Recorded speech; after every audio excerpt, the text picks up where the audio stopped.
керемет жарқыраған күнде көргеніме қуаныштымын. Қош келіпсіздер біздің үйге. Бүгін сіздерге пайдалы не көрсетсек деген ниетіміз бар. Қабыл алыңыздар. Сіздердің алдарыңызда өзімнің сыныбым, өзім сабақ беремін, қазақ тілі және әдебиет пәнінен. Қазір сіздерге әдебиет пәнінен 7-ші А сыныбы. Бүгін 2 оқушымыз келмей қалды, сонымен 18 оқушымен сабақ бастаймыз. Біз кеше көксерек әңгімесін бастаған болатынбыз. Бүгін сабақ кестемізде болмаса да 2-ші сабағын өтіп жатырмыз сіздер үшін. Балалар, кеше біз көксерек әңгімесімен таныстық. Енді бүгінгі сабағымыздың мақсаты, кім оқып береді бүгінгі сабағымыздың мақсатын? Тез бота оқи ғой. Біздің мақсатымыз қандай еді? Біріншісі, шығармадағы эпизодтар мен бейнелерді салыстыру. Шығармадағы оқиға желісін өзіндік көзқарас тұрғысынан дамытып жазу.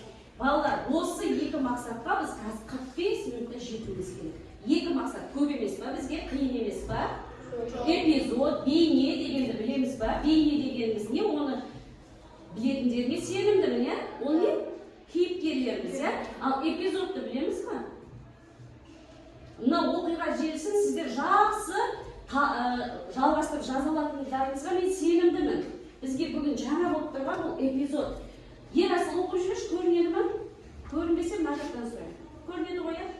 Эпизод дегеніміз мұның жерден бастап оқиды. Көркем шығарма сюжетіндегі өз алдында мәні бар, өзара байланысқан оқиғаның бір бөлшегі көрінісі. Балалар, сюжеттік желі деген білеміз, сол жалпы оқиғалар, сол бір кішігірім оқиғаны біз не дейді екенбіз? Эпизод дейді екенбіз. Ал бейнені білеміз, көркем бейне шығармадағы біздің кейіпкерлеріміз. Енді осы екеуміз қазір салыстырамыз. Бүгінгі сабақта сіздер салыстырсаңыздар сабақтың мақсатына жететін боламыз. Бірінші мен сіздерді, менде қалғанда мен бағылып.